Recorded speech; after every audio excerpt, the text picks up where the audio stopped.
Magandang araw mga bata!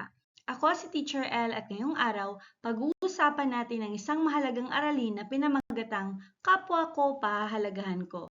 Sa araling ito, tatalakayin natin kung paano natin maipapakita ang pagpapahalaga sa ating kapwa sa iba't ibang paraan. Bago tayo magsimula, narito ang mga layunin ng ating aralin. Pagkatapos ng araling ito ay inaasahang nakilala ang kahalagahan ng iyong personal na karanasan sa paggawa ng desisyon tungo sa pagkamit ng kabutihan para sa nakararami.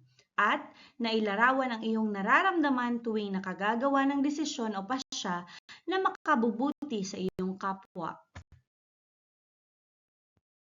Ngayon ay balikan muna natin ang ating napag-usapan sa nakaraang aralin.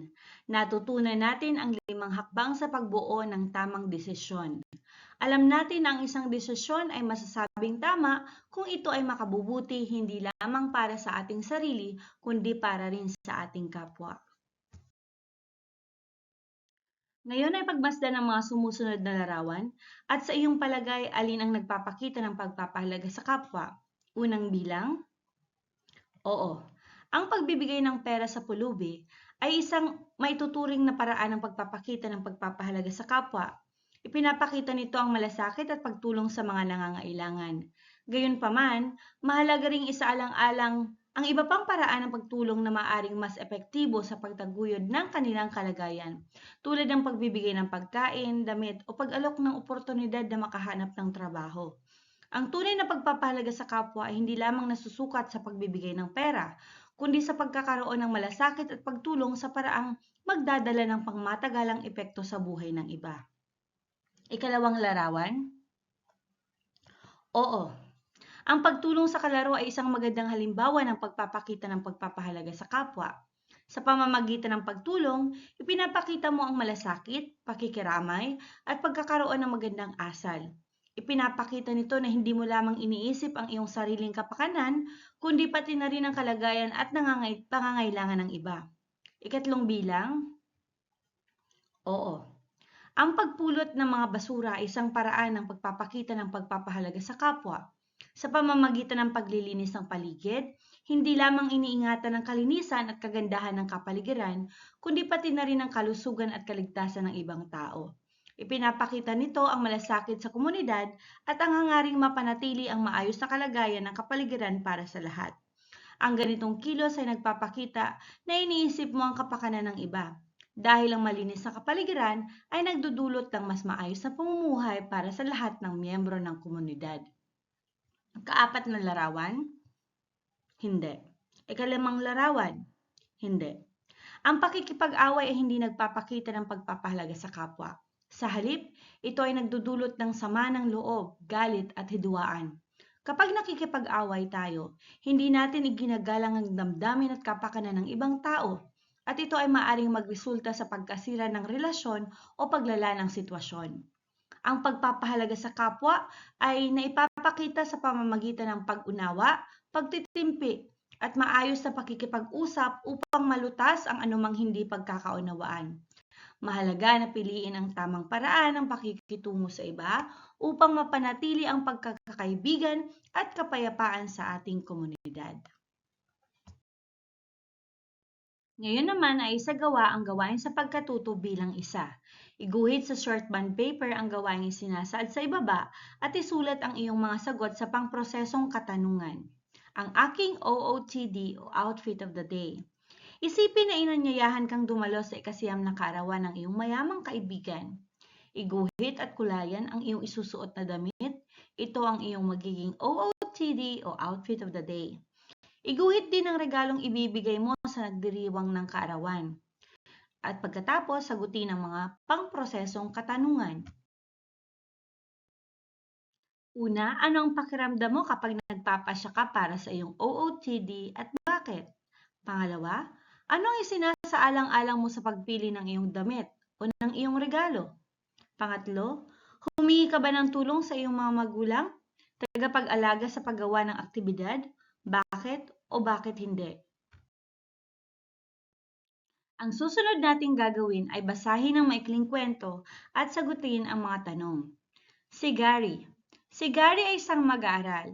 Siya ay nagtatapon ng basura kahit saan siya magpunta. Nakapag-isip-isip siya na hindi na siya magtatapon ng basura kung saan-saan dahil marami na ang nagkakasakit. Kung wala siyang makitang basurahan, ay sa bulsa niya na lamang ito itinatago at itatapon na lamang kapag may nakita na siyang wastong basurahan. Number 1. Sino ang karakter na nagtatapon ng basura kung saan-saan? Tama, ito ay si Gary, ang karakter na nagtatapon ng basura kung saan-saan. Ikalawa, tama ba na nagtatapon siya ng basura sa kung saan-saan? At bakit? Hindi tama na nagtatapon siya ng basura kung saan-saan dahil nakasasama ito sa kalikasan at maaaring magdulot ng sakit sa mga tao. Saan niya dapat itago ang kanyang basura pag wala na siyang makitang basurahan? Okay, dapat niyang itago ang kanyang basura sa bulsa o bag at itapon sa wastong basurahan kapag may nakita na siya. Ika-4 na tanong, anong katangian ang mayroon si Gary? Okay, mayroong kakayahan si Gary na magbago at tumama sa kanyang mga maling gawain. Ipinapakita nito ang pagiging responsableng mamamayan at pagkakaroon ng malasakit sa kalikasan. Nais mo rin bang maging katulad niya? At bakit? Okay, nais mong maging katulad niya dahil natututunan niyang itama ang kanyang maling gawain at naging responsable sa pagtatapon ng basura. Ano sa palagay mo ang dahilan kung bakit siya biglang nagbago? Marahil napagtanto ni Gary na ang pagtatapon ng basura kahit saan ay nagdudulot ng sakit at pinsala sa kapaligiran, kaya't nagpasya siyang magbago para makatulong sa kalinisan ng paligid. Ano sa tingin mo ang mangyayari sa kapaligiran kung ipinagpatuloy niya ang pagtatapon ng basura? Kung ipinagpatuloy niya ang pagtatapon ng basura, magkakaroon ng mas maraming kalat, polusyon at maaaring magdulot ito ng mga sakit sa komunidad. Kung ikaw si Gary, gagawin mo rin ba ang ginawa niya? At bakit?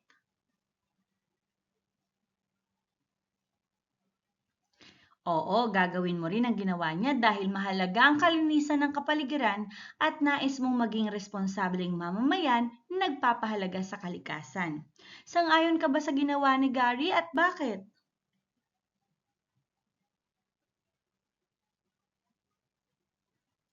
Sang-ayon. Okay. Sang-ayon ka sa ginawa ni Gary dahil ipinapakita niya ang tamang gawain sa pagtapon ng basura at pagiging responsable sa kapaligiran. Kung ikaw ay may nakitang kalat sa paligid, ano ang gagawin mo? Magaling, pupulutin ang kalat at itatapon ito sa tamang basurahan upang makatulong sa pagpapanatili ng kalinisan ng kapaligiran. Ngayon naman ay isaisip ang maikling tula sa ibaba. Paggawa ng tamang desisyon ni Dian R. Santo Domingo. Bago magdesisyon ay ating lubos na isipin kung ano ang ating mga dapat gawin, sapagkat hindi na natin ito kayang baguhin o bawiin kapag nagkaroon na ng suliranin. Maging matalino, isipin muna ang magiging bunga nito, huwag malito. Laging isipin ang maaaring mangyari sa dulo. Laging isaisip kung anong kahihinatnan, gamitin ang ating puso't isipan upang sa huli hindi natin pagsisihan kung ano man ang kalalabasan.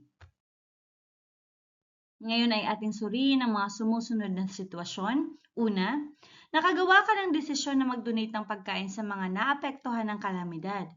Ano ang mga dahilan mo sa paggawa ng desisyon na ito? Okay, so nagdesisyon kang mag-donate ng pagkain dahil nais mong makatulong sa mga taong nangangailangan at makapagbigay ng kaunting ginhawa sa kanilang nararanasan. Ikalawang sitwasyon, nagpasya kang mag-organisa ng isang community clean-up drive.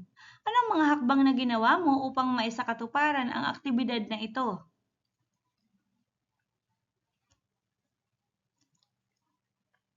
Magaling! Una, kontakin ang mga lokal na opisyal upang humingi ng permiso para sa clean-up drive. Pangalawa ay makipag-ugnayan sa mga bolontaryo at magplano ng tamang petsa at lugar para sa gawain. At pangatlo, ihanda ang mga kagamitan tulad ng walis, dustpan at trash bags upang masigurado na magiging maayos ang aktibidad o gawain. Ikatlong sitwasyon. Nang makita mong nahihirapan ang isang kaibigan, nagdesisyon kang makinig at magbigay ng payo. Ano ang mga epekto ng iyong desisyon sa kanya?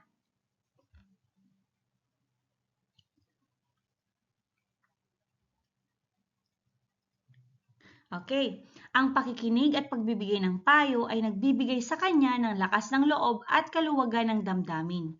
Naramdaman niya na may taong handang umintindi at tumulong na naging daan upang makaramdam siya ng pag-asa at positibong pananaw sa buhay. Nagbigay ka ng oras at tulong sa isang proyekto ng paaralan. Paano ito nakatulong sa iyong sariling pag-unlad? Ang pagtulong sa proyekto ng paaralan ay nagbibigay ng oportunidad na matuto ng bagong kasanayan tulad ng pamamahala ng oras at pakikipagtulungan sa iba. Nakatutulong din ito upang mapaunlad ang iyong kakayahan sa pagiging responsable at mas magiging aktibo sa mga gawain sa komunidad. Nagpasya kang sumali sa isang charity event. Ano ang mga natutunan mo mula sa karanasang ito at paano ito nakakaapekto sa iyong pananaw sa pagtulong sa iba? Okay, matututunan mo ang kahalaga ng pagbibigay sa iba na walang hinihintay na kapalit. At nakakaramdam ka rin ng saya at kasiyahan na dulot ng pagtulong sa mga nangangailangan. Ang karanasang ito ay nagpapalalim ng iyong pangunawa sa kabutihan at ang epekto nito sa pagpapabuti ng buhay ng iba at ng buong komunidad.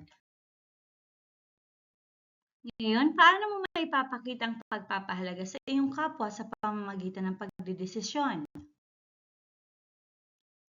Tandaan, mga batang ating mga desisyon ay may malaking epekto hindi lamang sa ating sarili, kundi pati na rin sa mga tao sa ating paligid.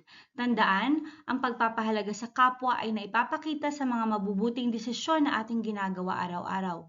Kaya sa bawat pagkakataon, piliin natin ang tama at makabubuti para sa lahat. Basahin ang mga sumusunod na sitwasyon at piliin ang letra ng tamang sagot. Isulat sa inyong homeroom guidance notebook.